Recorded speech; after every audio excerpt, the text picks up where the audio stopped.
안녕하세요. 열정적인 정원사 여러분. 겨울이 오면 많은 분들이 눈은 식물을 위한 따뜻한 이불이라고 생각하시죠. 맞는 말입니다. 눈은 혹독한 추위로부터 식물을 보호하는 훌륭한 단열재 역할을 하니까요. 하지만 만약 우리가 가장 사랑하는 딸기에게 이 포근한 눈 이불이 사실은 치명적인 함정이 될 수 있다면 어떨까요? 대부분의 사람들이 딸기를 보호하려는 좋은 의도로 하는 행동이 실제로는 딸기를 서서히 죽이고 있다는 사실을 알고 계셨나요? 오늘 영상에서는 딸기밭에 함부로 눈을 쌓아 올리면 안 되는 충격적인 이유와 99%의 정원사들이 저지르는 치명적인 실수에 대해 낱낱이 파헤쳐 보겠습니다. 이 영상을 끝까지 보시면 내년 봄 여러분의 딸기밭은 썩어버린 잔해가 아닌 풍성한 수확의 기쁨으로 가득 차게 될 것입니다. 이야기를 시작하기 전에 왜 우리가 눈을 식물 보호의 대명사로 여기게 되었는지 간단히 짚고 넘어가겠습니다. 실제로 가볍고 공기가 많이 포함된 마른 눈은 땅의 열이 빠져나가는 것을 막고 급격한 온도 변화로부터 식물의 뿌리를 보호하는 효과가 있습니다. 영하 20도, 30도로 떨어지는 혹한 속에서 눈 덮인 땅 속은 영하 몇 도 수준을 유지하며 식물이 얼어 죽는 것을 막아주죠. 이 원리는 대부분의 다년생 식물이나 나무, 관목들에게는 아주 유용합니다. 그래서 우리 조상들은 자연스럽게 눈을 이용해 식물을 월동시키는 지혜를 터득했습니다. 하지만 문제는 모든 식물이 똑같지 않다는 점입니다. 특히 딸기는 다른 식물들과는 구별되는 매우 섬세하고 예민한 특성을 가지고 있습니다. 바로 이 점이 우리가 기존에 알고 있던 상식을 의심하고 딸기에게는 특별한 접근법이 필요하다는 것을 깨닫게 하는 핵심 열쇠입니다. 가장 먼저 직면하게 될 비극은 바로 해빙 후 부패 현상입니다. 많은 분들이 식물이 겨울에 얼어 죽는다고 생각하지만 딸기에게는 녹을 때 죽는 경우가 훨씬 더 많습니다. 두껍게 쌓인 눈더미 아래에서는 무슨 일이 일어날까요? 겨울철에도 햇볕이 좋은 날에는 눈의 표면이 살짝 녹습니다. 이 물은 눈더미 아래로 스며들고 밤이 되면 다시 얼어붙죠. 이런 과정이 반복되면서 눈더미의 아랫부분은 공기가 통하지 않는 빽빽한 얼음과 젖은 눈으로 변해버립니다. 문제는 여기서부터 시작됩니다. 이런 환경은 딸기에게 최악의 조건을 제공합니다. 딸기의 중심부, 즉 생장점인 관부는 지속적인 습기에 매우 취약합니다. 마치 젖은 소미불을 계속 덮고 있는 것과 같습니다. 공기순환이 전혀 되지 않는 과습 상태가 지속되면 보트리티스 같은 각종 곰팡이균이 번식하기에 완벽한 환경이 조성됩니다. 결국 봄이 되어 눈이 모두 녹았을 때 우리가 마주하는 것은 건강한 초록잎이 아니라 검게 썩어 문드러진 딸기 포기들입니다.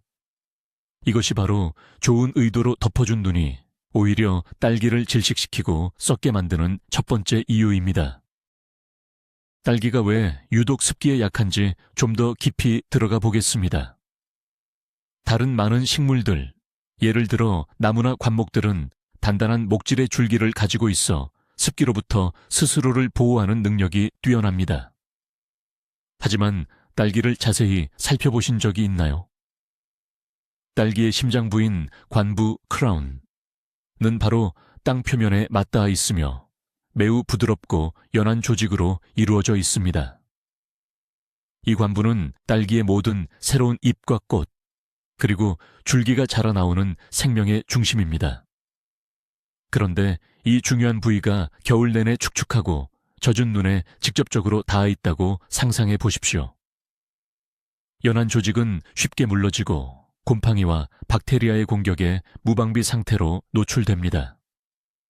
이는 마치 사람의 연한 피부가 계속 물에 불어 있으면 상처가 나고 감염되기 쉬운 것과 같은 이치입니다. 또한 딸기는 뿌리가 얕게 내리는 청은성 식물이라 땅속 깊은 곳보다 지표면의 환경 변화에 훨씬 더 민감하게 반응합니다.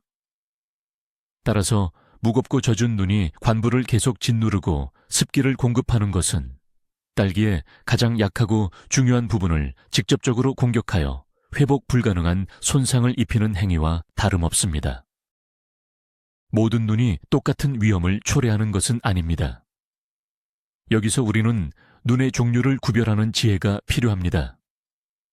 우리가 이상적으로 생각하는 좋은 눈은 바로 갓 내린 것처럼 가볍고 푸석푸석한 한방눈입니다. 이런 눈은 내부의 공기층을 많이 포함하고 있어 단열 효과가 뛰어나면서도 무게가 가볍고 통기성이 좋습니다. 자연스럽게 쌓인 한방눈은 딸기 포기들 사이에 공간을 만들어주어 공기가 순환할 수 있게 돕습니다. 하지만 우리가 인위적으로 쌓아주는 눈은 대부분 이런 이상적인 상태가 아닙니다. 길가나 다른 곳에서 쓸어 모은 눈은 종종 이미 여러 번 녹고 얼기를 반복하여 무거워진 습설이거나 압축되어 단단해진 상태일 가능성이 높습니다. 특히 초겨울에 내리는 눈은 기온이 그리 낮지 않아 수분 함량이 매우 높은 경우가 많습니다. 이런 무겁고 젖은 눈을 딸기밭에 그대로 쌓아 올리는 것은 단열재가 아니라 거대한 얼음찜질 팩을 올려두는 것과 같습니다. 이 눈은 딸기 포기를 짓누르고 녹으면서 차가운 물을 계속해서 공급하여 관부를 썩게 만들고 땅을 과도하게 축축하게 만들어 뿌리의 호흡을 방해합니다. 따라서 눈을 이용하고 싶다면 어떤 눈을 사용하는지가 딸기의 생사를 가르는 중요한 결정이 될 수 있습니다. 이제 눈보다 더 치명적인 존재, 바로 얼음마키에 대해 이야기해 보겠습니다. 겨울철 날씨는 변덕스럽습니다. 추운 날이 계속되다가도 갑자기 영상 기온으로 올라가 비가 내리거나 눈이 녹는 날이 있죠. 그리고 그 후 다시 기온이 급강하하면 어떻게 될까요? 녹았던 눈이나 빗물이 딸기밭 표면에서 그대로 얼어붙어 마치 유리 코팅처럼 단단하고 투명한 얼음막을 형성합니다. 이것을 나스트나티라고 부르기도 합니다. 이 얼음막은 딸기에게 사형 선고나 다름없습니다. 왜냐하면 이 막은 공기를 완벽하게 차단하기 때문입니다. 식물도 동물처럼 호흡을 해야 살아갈 수 있습니다. 겨울 동안 활동이 둔화되기는 하지만 딸기의 뿌리와 관부는 여전히 소량의 산소를 필요로 합니다. 하지만 두꺼운 얼음막이 땅 전체를 덮어버리면 산소 공급이 완벽하게 차단되어 식물은 말 그대로 질식사하게 됩니다. 눈은 그나마 미세한 틈이라도 있지만 얼음은 그조차 허용하지 않습니다. 봄이 되어 이 얼음막이 녹았을 때 발견되는 딸기들은 종종 생기가 없고 흐물흐물한 상태인데 이는 겨울 내내 산소 부족에 시달렸다는 명백한 증거입니다. 얼음막이 딸기를 죽이는 방법은 질식뿐만이 아닙니다. 우리는 얼음의 물리적인 힘을 과소평가해서는 안 됩니다. 물이 얼음으로 변하면서 부피가 팽창한다는 것은 모두가 아는 과학 상식이죠. 이 힘은 바위를 쪼갤 만큼 강력합니다. 딸기밭에 형성된 얼음막도 마찬가지입니다. 녹은 물이 딸기의 잎사귀 사이, 관부의 미세한 틈새로 스며든 상태에서 밤사이 급격하게 얼어붙는다고 상상해 보세요. 팽창하는 얼음은 딸기의 연한 세포 조직을 내부에서부터 파괴해 버립니다. 이는 식물에게 보이지 않는 심각한 내상을 입히는 것과 같습니다. 또한 두껍게 형성된 얼음막의 무게 자체도 무시할 수 없습니다. 이 무게는 딸기의 잎과 관부를 직접적으로 짓눌러 물리적인 손상을 유발합니다. 특히 이른 봄, 이제 막 새로운 성장을 시작하려는 연약한 새순들은 이 얼음의 압력을 견디지 못하고 꺾이거나 상처를 입게 됩니다. 결국 얼음막은 화학적인 질식 공격과 물리적인 파괴 공격을 동시에 감행하여 딸기밭을 초토화시키는 가장 무서운 겨울의 적이라고 할 수 있습니다.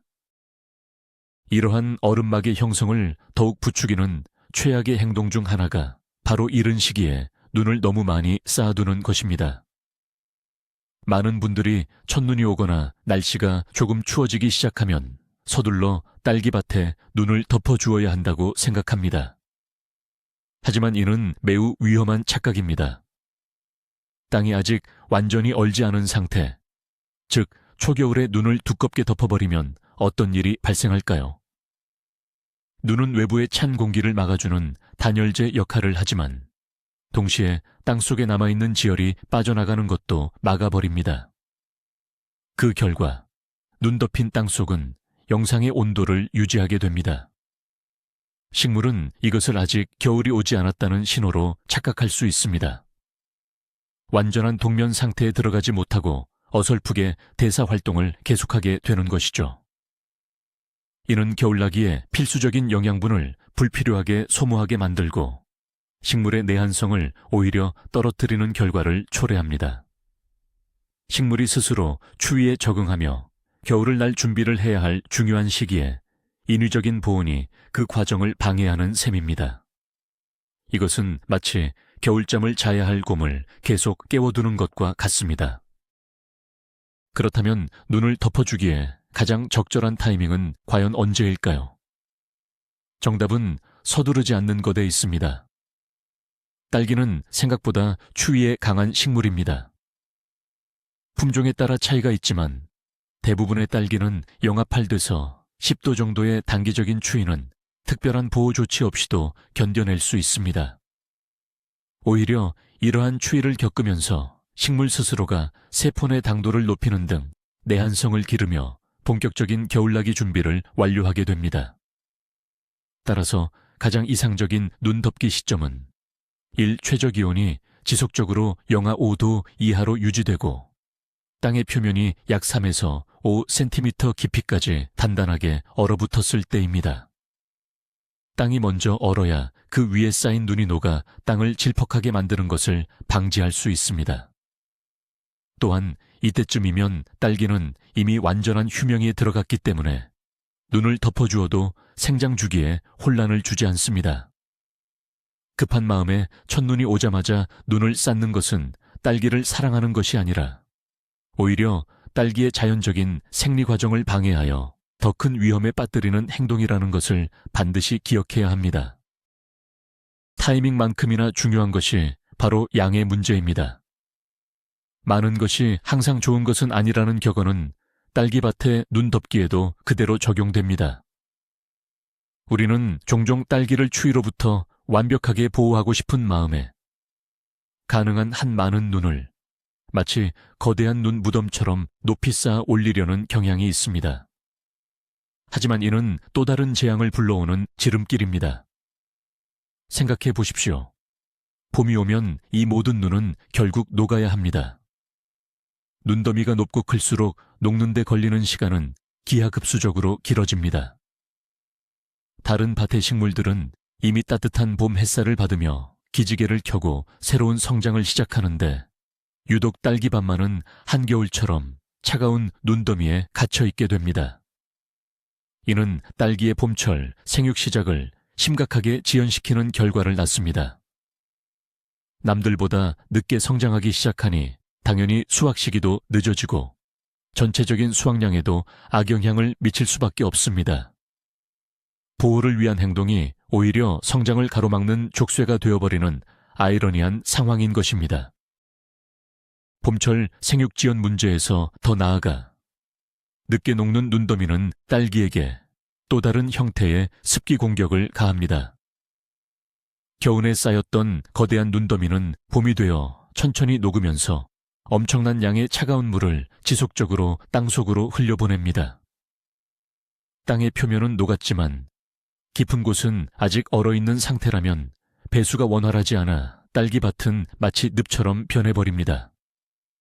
뿌리는 차가운 물에 계속 잠겨있게 되고 이는 뿌리 호흡을 방해하여 뿌리 썩은 병의 직접적인 원인이 됩니다. 또한 이렇게 과습하고 차가운 환경은 이제 막 겨울잠에서 깨어나 연약한 상태의 딸기에게 엄청난 스트레스를 줍니다. 새로운 성장을 위해 에너지를 집중해야 할 시기에 오히려 생존을 위해 힘겨운 싸움을 벌여야 하는 상황에 내몰리는 것입니다. 많은 경우 겨울을 무사히 잘 보낸 것처럼 보였던 딸기들이 정작 봄에 녹는 눈 때문에 죽어나가는 이유가 바로 여기에 있습니다. 과유불급, 즉 지나친 것은 미치지 못함과 같다는 말을 우리는 가슴 깊이 새겨야 합니다. 그렇다면 이상적인 눈의 깊이는 어느 정도일까요? 전문가들은 자연적으로 쌓인 가볍고 마른 눈을 기준으로 약 15에서 20cm 정도를 최적의 깊이로 봅니다. 이 정도의 눈은 혹한으로부터 딸기의 관부와 뿌리를 보호하기에 충분한 단열 효과를 제공하면서도 봄이 되었을 때 비교적 빨리 녹아 없어집니다. 또한 식물을 완전히 짓누를 만큼 무겁지도 않아서 딸기 포기들 사이에 적절한 공간을 남겨두어 최소한의 공기순환을 가능하게 합니다. 만약 겨울에 눈이 거의 오지 않는 지역이라 인위적으로 눈을 옮겨와야 한다면 절대 한 번에 많은 양을 쌓으려 하지 마십시오. 차라리 가볍고 깨끗한 눈을 골라 얇게 여러 번에 걸쳐 덮어주는 것이 훨씬 안전합니다. 여기서 중요한 것은 매장이 아니라 단열이 목적이라는 점을 명확히 인식하는 것입니다. 우리는 딸기를 눈 속에 파묻는 것이 아니라 가벼운 눈 이불을 살짝 덮어준다는 느낌으로 접근해야 합니다. 시각적으로 딸기 잎이 살짝 보일 듯 말 듯한 정도가 가장 이상적이라고 할 수 있습니다. 겨울철 딸기밭의 불청객은 추위와 습기뿐만이 아닙니다. 우리가 간과하기 쉬운 또 다른 적, 바로 설치류, 즉 들쥐입니다. 두껍고 안정적인 눈 덮개는 들쥐에게 더할 나위 없이 아늑하고 안전한 겨울 별장을 제공합니다. 눈 밑은 외부의 천적들, 매, 부엉이 등로부터 몸을 숨기기에 완벽한 장소이며 땅의 지열 덕분에 바깥보다 훨씬 따뜻합니다. 들쥐들은 눈 밑에 복잡한 터널을 만들어 놓고 자유롭게 활동하며 겨울을 보냅니다. 그런데 이 아늑한 보금자리에서 그들이 먹을 수 있는 가장 맛있고 영양가 높은 비상식량이 무엇일까요? 바로 여러분이 애지중지 키운 딸기의 관부입니다. 들쥐들은 겨울 동안 먹을 것이 부족해지면 눈 밑 터널을 통해 이동하며 딸기의 부드러운 관부를 아주 맛있게 갉아먹습니다. 생장점이 완전히 파괴된 딸기는 봄이 되어도 다시 살아날 수 없습니다.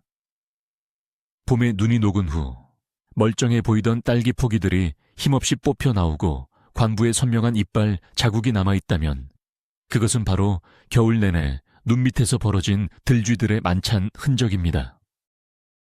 들쥐의 공격은 단순히 몇몇 딸기 포기를 잃는 것에서 그치지 않습니다. 그들은 매우 번식력이 강하고 무리지어 활동하기 때문에 한번 눈 밑에 자리를 잡으면 밭 전체로 피해가 확산될 수 있습니다. 특히 눈이 많이 쌓여 오랫동안 녹지 않는 환경은 들쥐들이 활동하기에 최적의 조건을 제공합니다.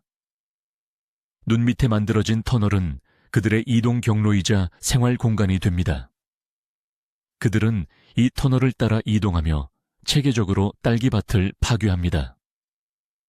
많은 농부들이 봄에 겪는 의문의 딸기 폐사는 바로 이 들쥐 피해 때문인 경우가 상당히 많습니다.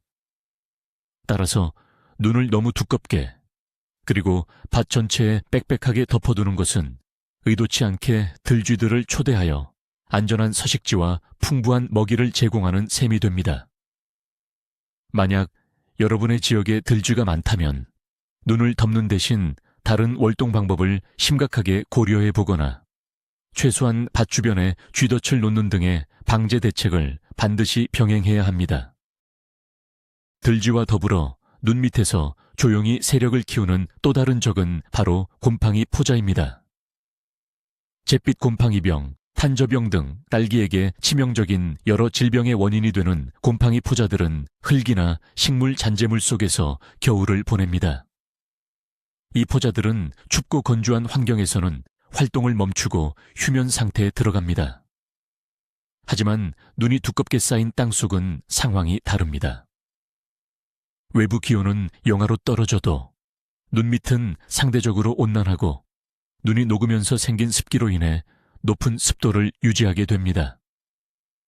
이러한 저온다습 환경은 곰팡이 포자들이 생존하고 월동하기에 아주 이상적인 조건입니다. 즉, 우리는 딸기를 보호하기 위해 덮어준 눈으로 실제로는 다음 해에 창궐할 병원균들을 안전하게 배양해주고 있는 꼴이 될 수 있습니다. 이는 마치 적군에게 안전한 동계훈련 캠프를 제공하는 것과 같습니다. 봄이 되어 기온이 오르기 시작하면 이 포자들은 즉시 활동을 재개하여 연약한 새순과 잎을 공격할 준비를 마치게 됩니다. 결국 잘못된 눈 덮기는 단기적으로는 딸기를 추위에서 보호하는 것처럼 보일지 몰라도 장기적으로는 다음 시즌의 병충해 대유행을 예고하는 시한폭탄을 설치하는 것과 같습니다. 겨울 내내 눈 밑에서 안전하게 살아남은 병원균들은 봄에 기하급수적으로 증식하여 방지하기 매우 어려운 수준으로 번질 수 있습니다. 특히 전년도에 병충해로 고생했던 밭이라면 더욱 주의해야 합니다. 병든 잎이나 과일 잔재를 제대로 청소하지 않은 상태에서 눈을 덮어버리는 것은 병원균을 그대로 봉인하여 안전하게 겨울을 나게 해주는 최악의 행동입니다. 따라서 우리는 겨울철 보온만큼이나 혹은 그 이상으로 월동 전 밭의 위생 관리에 신경 써야 합니다. 이것이 바로 근본적인 문제 해결의 시작입니다. 눈을 덮기 전에 병들거나 오래된 잎들을 깨끗이 제거하고 필요한 경우 살균제 처리를 해주는 것이 훨씬 더 현명한 월동 준비 방법입니다. 그렇다면 눈 대신 혹은 눈과 함께 사용할 수 있는 더 안전하고 효과적인 대안은 무엇일까요? 가장 추천되는 방법 중 하나는 바로 유기물 멀칭입니다. 본격적인 겨울이 오기 전 땅이 살짝 얼기 시작했을 때 집, 마른 낙엽, 왕겨 혹은 소나무 잎의 소립 등을 이용해 딸기 포기 주변을 덮어주는 것입니다. 이러한 유기물 멀칭은 여러 가지 장점을 가집니다. 첫째, 훌륭한 단열재 역할을 하여 땅이 깊게 어는 것을 막아줍니다. 둘째, 눈처럼 빽빽하게 뭉치지 않고 내부의 공기층을 형성하여 통기성을 확보해줍니다. 이는 과습으로 인한 부패와 곰팡이병을 예방하는 데 결정적인 역할을 합니다. 셋째, 봄이 되면 이 유기물들은 서서히 분해되면서 토양의 양분을 공급하고 구조를 개선하는 좋은 거름이 됩니다. 특히 소립은 약간의 살균 효과도 있어 병충해 예방에 도움이 될 수 있습니다. 단, 멀칭을 할 때도 주의할 점은 딸기의 관부가 완전히 묻히지 않도록 포기 주변을 중심으로 덮어주어야 한다는 것입니다. 관부가 숨을 쉴 수 있는 공간을 확보해 주는 것이 핵심입니다.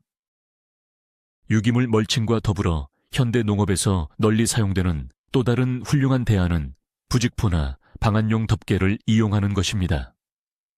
흰색 부직포는 가벼우면서도 보온성이 뛰어나고 미세한 구멍들이 있어 공기와 수분이 적절하게 통과할 수 있습니다. 이는 보온과 통기성이라는 두 마리 토끼를 동시에 잡는 매우 효과적인 방법입니다. 부직포를 사용할 때는 식물에 직접 닿지 않도록 작은 활대를 꽂아 미니 터널을 만들어준 뒤 그 위에 덮어주는 것이 가장 이상적입니다. 이렇게 하면 식물과 덮개 사이에 공기층이 형성되어 단열 효과가 극대화되고 덮개의 무게가 식물을 짓누르는 것을 방지할 수 있습니다. 또한 부직포는 눈이나 비가 직접적으로 식물에 닿는 것을 막아주어 과습과 얼음막 형성의 위험을 원천적으로 차단합니다. 봄이 되어 날씨가 풀리면 걷어내기도 매우 간편합니다. 초기 비용이 조금 들 수 있지만 여러 해 재사용이 가능하므로 장기적으로는 매우 경제적이고 안전한 월동 방법이라고 할 수 있습니다. 자연 재료를 선호하는 분들에게는 침엽수 가지를 이용하는 방법도 아주 좋습니다. 특히 전나무나 소나무 가지는 예로부터 식물 월동에 널리 사용되어 온 전통적인 재료입니다. 이 가지들은 구조적으로 성글기 때문에 딸기 포기를 짓누르지 않으면서 위에 쌓이는 눈의 무게를 분산시켜주는 역할을 합니다. 또한 가지들 사이에 만들어지는 공간은 원활한 공기 순환을 도와 과습을 방지합니다. 그리고 가장 큰 장점은 이 가지들이 자연적으로 눈을 포집하는 역할을 한다는 것입니다. 즉, 바람에 눈이 모두 날아가 버리는 것을 막고 적당량의 눈이 가지 위에 쌓여 자연스러운 눈 이불을 형성하도록 돕습니다. 이는 인위적으로 많은 눈을 쌓는 것과는 근본적으로 다릅니다. 식물에게 직접적인 압력을 가하지 않으면서 공기층을 확보한 상태로 최적의 보온 효과를 얻는 매우 지혜로운 방법입니다. 겨울이 끝나면 가지들을 걷어내기만 하면 되므로 관리도 편리합니다. 숲이나 산에서 쉽게 구할 수 있다면 이보다 더 좋은 친환경 월동 자재는 없을 것입니다. 지금까지의 내용을 종합해 볼 때 우리는 눈을 무조건 피해야 할 적으로 볼 것이 아니라 현명하게 이용해야 할 도구로 인식해야 합니다. 만약 여러분이 사는 곳이 눈이 많이 오지만 겨울이 혹독하게 추운 지역이라면 눈을 활용하는 것이 불가피할 수 있습니다. 이때 올바른 사용법을 숙지하는 것이 중요합니다. 첫째, 반드시 땅이 충분히 언 후에. 둘째, 가볍고 마른 눈을 골라서. 셋째, 15에서 20cm를 넘지 않도록 얇게 덮어주십시오. 그리고 가장 중요한 것은 길 가나 주차장에서 치운 눈은 절대 사용해서는 안 된다는 점입니다. 이런 눈에는 자동차 배기가스에서 나온 유해 물질이나 제설용으로 뿌린 염화칼슘 등의 화학 물질이 다량 포함되어 있을 수 있습니다. 이런 오염된 눈은 딸기를 보호하기는커녕 오히려 토양을 오염시키고 식물을 중독시켜 죽게 만드는 독이 될 수 있습니다. 항상 깨끗하고 순수한 눈만을 사용해야 한다는 원칙을 잊지 마십시오. 이제 힘든 겨울이 지나고 기다리던 봄이 왔습니다. 하지만 방심은 금물입니다. 겨울철 관리만큼이나 중요한 것이 바로 봄맞이입니다. 두껍게 쌓였던 눈이나 멀칭 재료를 언제 걷어내야 할까요? 너무 일찍 걷어내면 갑작스럽게 찾아오는 꽃샘 추위에 이제 막 잠에서 깨어난 연약한 딸기들이 냉해를 입을 수 있습니다. 반대로 너무 늦게까지 덮어두면 앞서 말했듯이 땅이 과습해지고 지온 상승이 늦어져 생육이 지연되거나 곰팡이병이 발생할 수 있습니다. 가장 좋은 시점은 밤 최저 기온이 더 이상 영하로 떨어지지 않고 안정적으로 유지될 때입니다. 눈이 많이 쌓여 있다면 그냥 녹기를 기다리기보다는 검은 부직포를 덮거나 젤을 살짝 뿌려주어 인위적으로 조금 더 빨리 녹도록 유도하는 것이 좋습니다. 이렇게 해야 딸기가 다른 식물들과 보조를 맞춰 제때 성장을 시작하고 건강한 봄을 맞이할 수 있습니다. 겨울의 끝은 곧 새로운 시작임을 기억하고 마지막까지 세심한 관리를 기울여야 합니다. 마지막으로 성공적인 딸기 월동의 핵심은 겨울에 무언가를 하는 것보다 가을에 미리 준비하는 것에 있다는 점을 강조하고 싶습니다.